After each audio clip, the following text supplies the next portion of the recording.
Okay, so we are still in day 6. Now we are looking at the creation of woman. So, Most High, we thank you for this day, for all you're doing, your love, your protection, your guidance.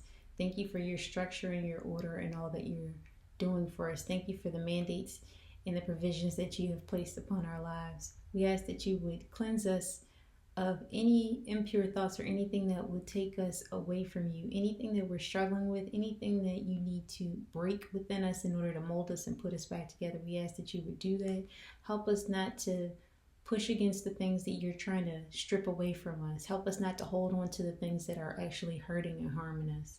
Help us to be healed in our body, our soul, our minds. Help us to be emotionally stable. Help us to be mentally strong.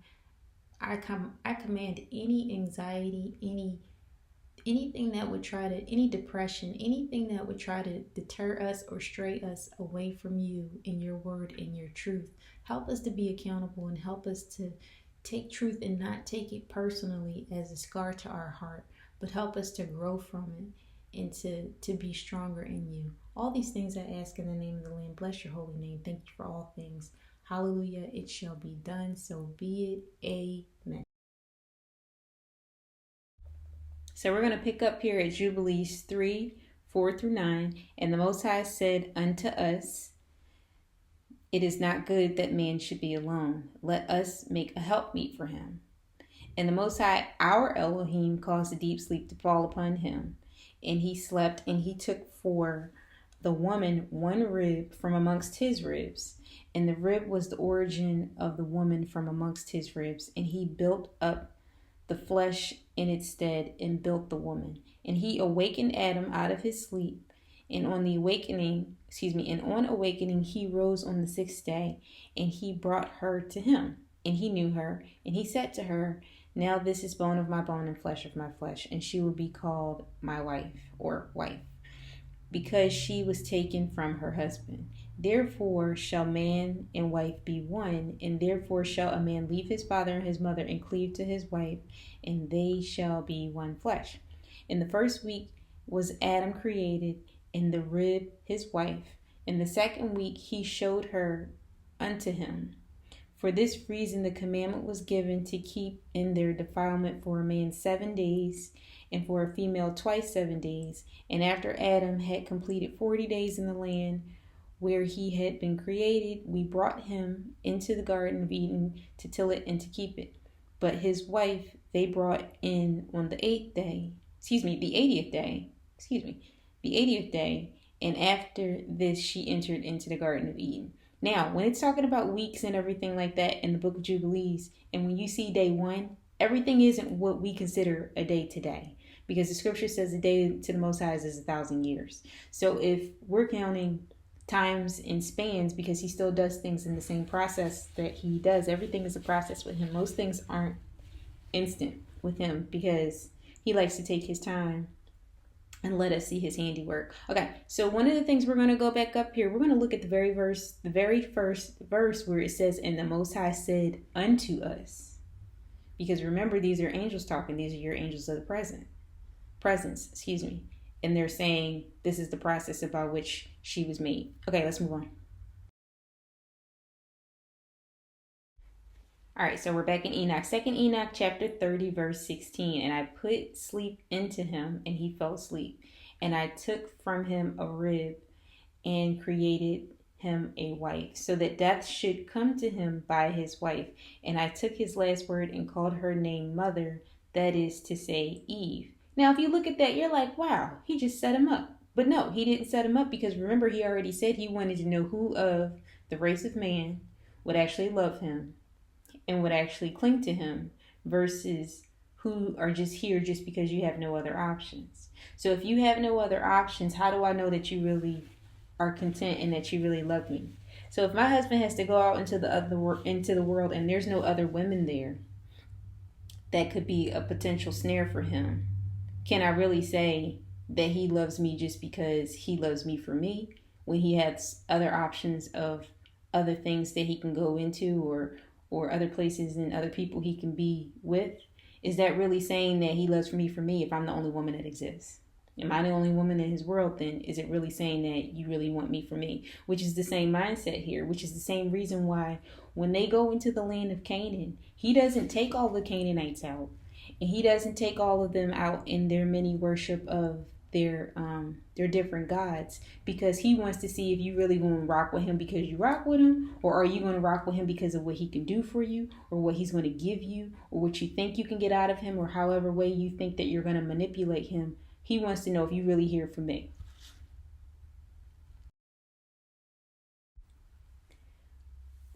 So now we're going to pick up at Genesis 2:21 through 25 out of the Targum Ankylos, which we've been reading out of, right? And the Most High Yah threw a sleep upon Adam, and he slept. And he took one of his ribs and filled with flesh in place thereof. And the Most High Yah builded the rib which he took from Adam into a woman. And he brought her unto Adam. And Adam said, now this is bone of my bone and flesh of my flesh. This shall be called woman, because from her husband this was taken.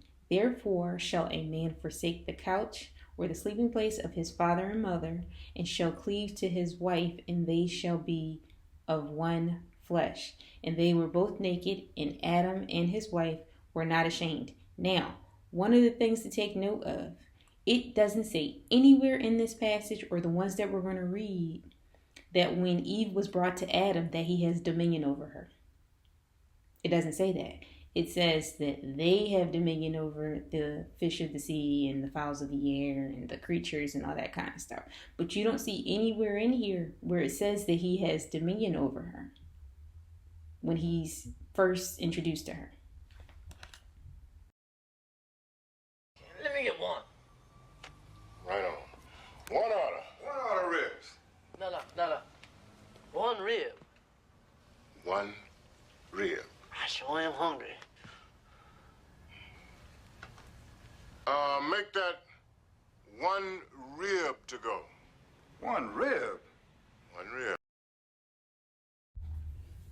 Now the question becomes is like, why a rib? Like, why not, a foot? Why not, a hand? All those things. Like, if she's a helpmeet, why wouldn't she, lend a hand? Like, but hands are usually more for protection. Like, if you think of the Fifth Element, Lilu was rebuilt from a hand, but her job was to be a protector. So the ribs are very important to the structure of man. Notice she was not made from his head because there was already a head put in place, but she's made to protect all of the things that are on the inside. So the ribs protect the following organs and structures. The heart. The rib form a cage around the heart, protecting it from external injuries. The lungs. The ribs also protect the lungs, providing a bony barrier against impact and compressions. Diaphragm. The ribs help stabilize the diaphragm, which the muscle involved in breathing. Major blood vessels. The ribs shield large blood vessels in the chest cavity, such as the aorta and the vena cava. The liver, partially. The lower rib may provide some protection to the liver. The kidneys, partially. The floating ribs in the 11th and the 12th ribs may offer some protection to the kidneys. All of these things are things that you need to survive. You do also need your brain. People survive on machines all the time that are brain damaged and their brain is dead, but the rest of their organs function properly. You need all of these things to survive. You can't survive without your lungs. You can't survive without your liver. You can't survive without your heart. Even if your brain is functioning, you can't survive on a machine without any of those things. So it's very important. She's protecting all of those things. And one of the most crucial things that she's protecting is his heart. So just the way that he's physically strong and he can protect her, she is emotionally, or should be emotionally strong and be able to protect his heart. So he's protecting her from physical dangers. She's protecting him from mental and emotional dangers. At least she should be. Okay, let's move on. All right, Genesis 2:15 through 17. And the Most High, we're going to read this again. The Most High took Adam and placed him in the Garden of Eden to culture it and to keep it. And the Most High, Yah, commanded Adam, saying, of every tree of the garden eating thou mayest eat, but of the tree whose fruit they who eat know between good and evil thou shalt not eat. For in the day thou eatest of it, dying thou shalt die. Now it's very straight up, very straightforward. He gave them clear-cut instructions, right? There's nothing hidden. Genesis 27 through 28, 127 through 28. And the Most High blessed them and said to them, spread abroad and become many, and fill the earth and be strong upon it, and have dominion over the fish of the sea, and over the fowl of the heavens, over everything that moveth upon the earth. So this is all the things that this is part of his mandate, his task, his instruction. Okay, so we were already given Adam's mandate. So Eve has the same mandate as Adam, but she assists him in doing it. So she has the same mandate. She is to, culture and keep the garden. She's supposed to eat whatever it is that she wants. She can eat from the tree of lives if she wants to. Don't eat from the tree of knowledge. And she has natural authority over creatures. So she has the same thing that he has. They have both things in common. The only thing that's different is she's helping him do it. But other than that, she has the same level of authority that he has over the garden. He doesn't have dominion over her. She doesn't have dominion over him. It is a even split, 50-50, even though they're one flesh, because they are one person.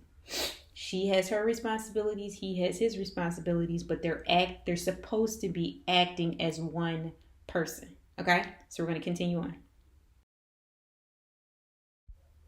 Okay, so now that Eve is on the scene, they have the original mandate after the tree command, but because there's two of them now that can do certain activities together, they now have a joint mandate. So one of the joint mandates is to spread abroad, become many, fill the earth, be strong upon it, and still have the dominion over the fish and the fowl and everything that moveth upon the earth. Okay? So we're now in the life of Adam and Eve in chapter 32, the Vita translation. This is Adam's account of the events, and you can find this in the Old Testament pseudepigrapha. This is the blue cover, which I believe is volume 2. Let's read. And Adam answered and said, listen to me, my sons. When the Most High made us, me and your mother, and placed us in paradise, and gave us every tree bearing fruit to eat, he forbade us, saying, regarding the tree of knowledge of good and evil, which is in the midst of paradise, do not eat of it. Moreover, the Most High gave a part of paradise to me and a part to your mother, and the trees of the eastern part, and over against the north he gave to me, and to your mother he gave the southern and the western parts. Okay? So he knew the mandate well. We're going to keep reading.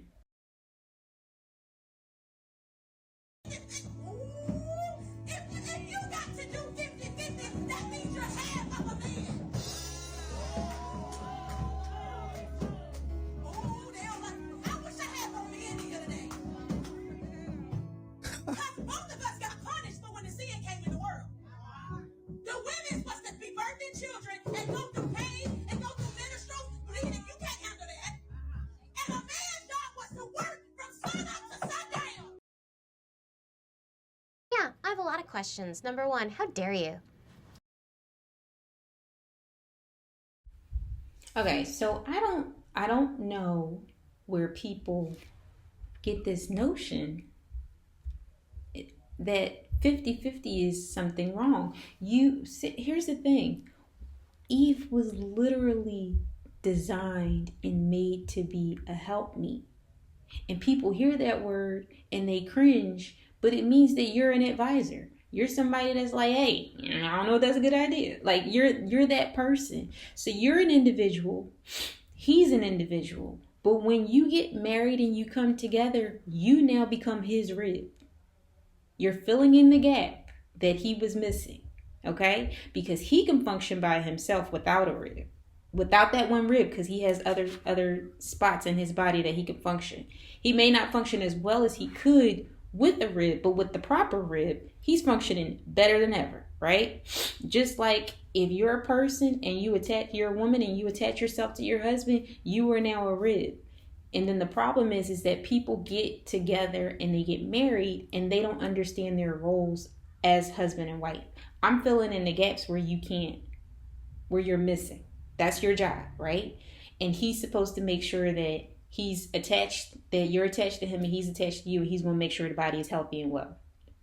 Because now you're one flesh. The problem is people still try to function as two different fleshes by being attached to one flesh. So I understand I'm an individual and my husband is an individual. He does certain things, I do certain things. He has certain interests and hobbies, I have certain interests and hobbies. I still have my interests and hobbies, he still has his interests and hobbies. But here's the thing, we function as relates to our household, as relates to our finances, as relates to our children, as relates to our family. We function like one person. There's two individuals. There's two halves of a whole. You're functioning as one person, okay? But people still try to function as if they are ready to disassociate themselves from their spouse even after they get married, which is a problem because now you're going to destroy the body doing that. You're destroying the body that the two of you made together. You're trying to kill it. And if the rib is busy trying to do, everything but be a rib, the rib will kill the body. Okay?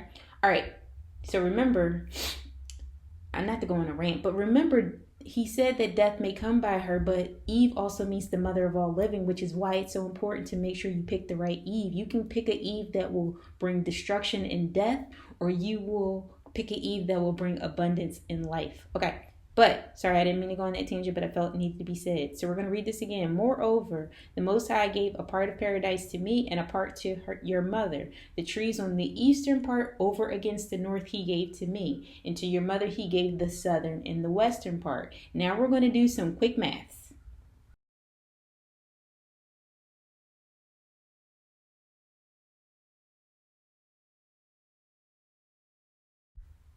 Okay, so for those keeping score at home, we're going to look at here. So Adam and Eve, there's one garden. Adam gets the northern and the eastern parts, and Eve gets the southern and the western parts. Okay, so now we're going to do some more math. So that means he gets 25% in the north and 25% in the east. She gets 25% in the south and 25% in the west, which there, yep, you guessed it, is 50-50. That is the original mandate because he was managing the garden by himself. It's just, it was a lot. And, the Most High said, okay, he can do it, but it's like, does he have to? So then now she comes along and she helps him. Yeah, that's 50-50.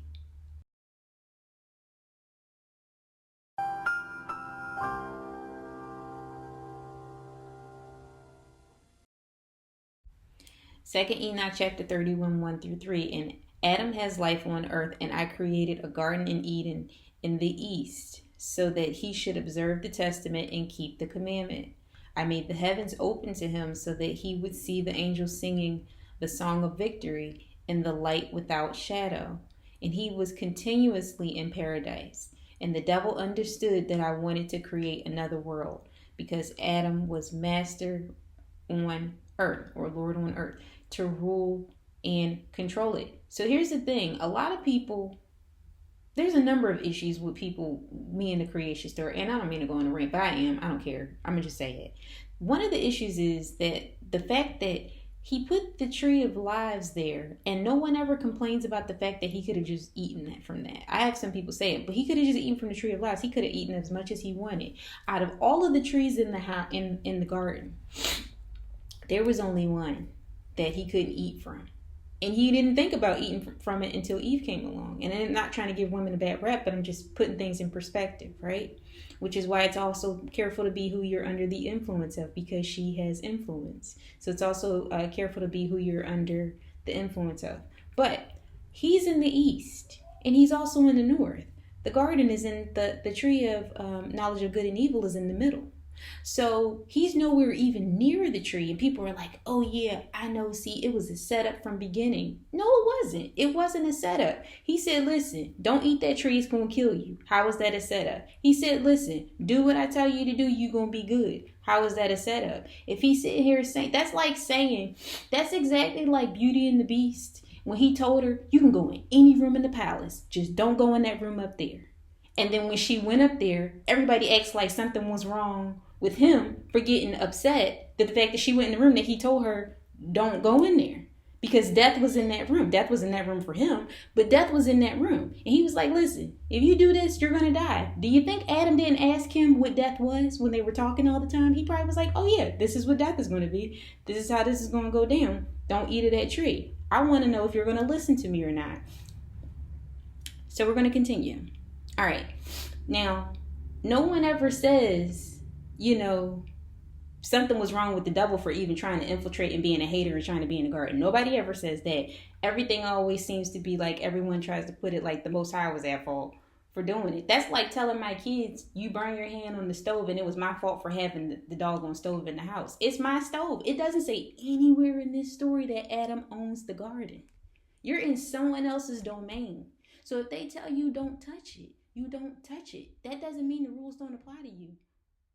All right, let's continue.